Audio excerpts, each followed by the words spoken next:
ये सामने petrol pump है। ये भाजपा के लोग कहते हैं शेर को पालने में खर्चा होता है।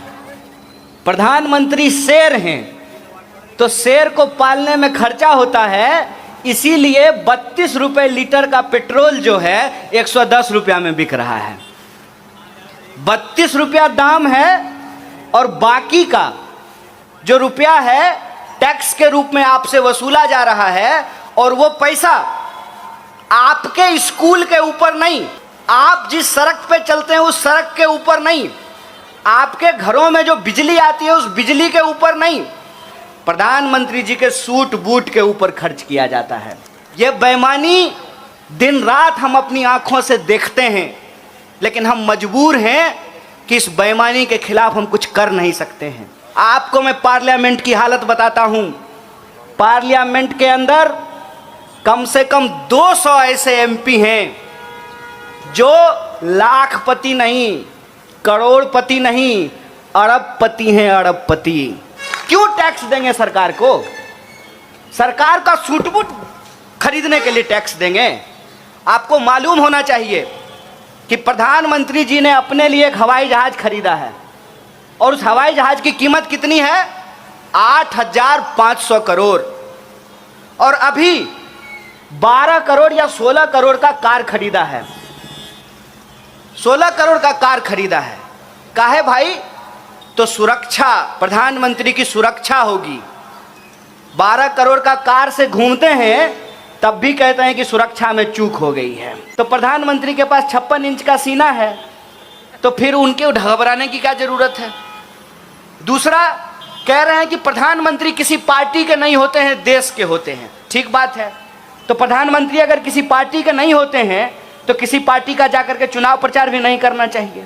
पल में तोला पल में मासा, ये तो नहीं चलने वाला है साहब। एक तरफ कहते हैं कि मजबूत प्रधानमंत्री हैं और दूसरी तरफ डर करके भाग जाते हैं। ऐसे नहीं चलने वाला है साहब। आप मुद्दे को भटकाना बंद कीजिए। मुद्दा यह है कि कितना भी आप प्रचार कर लीजिएगा ना, सच सच होता है।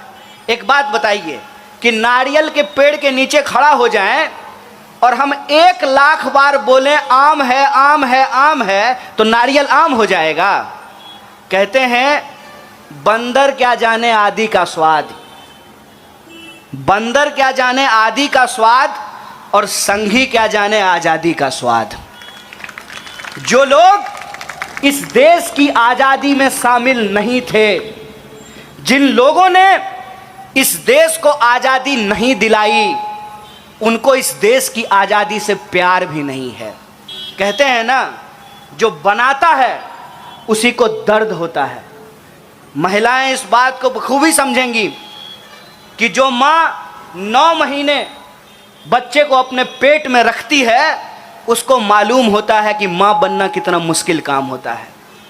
जो घर छोड़ करके भाग गए हैं, जो घर नहीं चला पाए हैं, वो देश क्या खाक चला पाएंगे?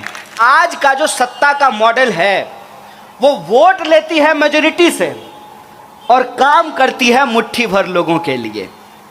आप देख लीजिए कि हमारी जीडीपी लगातार नीचे जा रही है। देश की जीडीपी लगातार नीचे जा रही है और प्रधानमंत्री जी के दोस्त का इनकम लगातार ऊपर जा रहा है। ये जो सिचुएशन है कि एक तरफ देश है और दूसरी तरफ प्रधानमंत्री जी के दोस्त हैं। प्रधानमंत्री जी देश की सारी संपत्ति अपने दोस्त को बेच देना चाहते हैं। तो मैं कहता हूं कि ये लड़ाई देश और दोस्त के खिलाफ है। ये लड़ाई बेचने और बचाने वालों के खिलाफ है। आपको तय करना पड़ेगा कि आप किस तरफ खड़े हैं। यहाँ कुछ सिपाही खड़े हुए हैं। ये संविधान की ही ताकत है कि सिपाही जो डंडा लेकर के खड़ा है उसका वोट भी एक होता है, और इनके जो डीसीपी और डीजीपी होंगे उनका वोट भी एक होता है। ये देश के लोगों का मुद्दा है, और इस मुद्दे से लोगों का ध्यान भटकाने के लिए तरह तरह का तमाशा रचा जाता है, तरह तरह का तमाशा खड़ा किया जाता है। और इस तमाशे के खिलाफ जो जनता है उसका जो सवाल है, उस सवाल को उनके बीच में ला करके रखना, ये हमारी जिम्मेवारी है। और इस जिम्मेवारी को कांग्रेस पार्टी हर हालत में उठाएगी। आजकल कांग्रेस पार्टी के लिए कुछ नए नए शब्द गढ़े गए हैं। जैसे मैं जब आ रहा था तो मुझे किसी ने कहा कि टुकड़े टुकड़े का पोस्टर लगा दिया है। हमने कहा कि देखिए, हम बड़ी प्राउडली कहते हैं कि हम टुकड़ा टुकड़ा करेंगे भाजपा का। इतना टुकड़ा करेंगे ना कि फिर ये फेविकॉल क्या फेविक्विक लगाने के बाद भी ये जुड़ नहीं पाएगा। कि सवाल किसी को प्रधानमंत्री या मुख्यमंत्री बनाने का नहीं है, सवाल देश का है, सवाल देश को बचाने का है। मैं बार बार आप लोगों से एक आग्रह कर रहा हूं, देश रहेगा तभी न राजनीति होगी, देश में लोकतंत्र रहेगा तभी न कोई मुख्यमंत्री बनेंगे। कि जिन्होंने देश बनाया, देश के लिए जान गंवाई, देश के लिए कुर्बानियां दी, आज उनसे देशभक्ति का प्रमाण पत्र मांगा जा रहा है। जिन्होंने आजादी के आंदोलन के साथ गद्दारी की, अंग्रेजों के साथ बैठ करके चाय पे चर्चा करते थे, जो देश की संपत्ति को बेच रहे हैं। आप मुझे बताइए, राष्ट्रीय संपत्ति को बेचना कौन सा राष्ट्रवाद है भाई?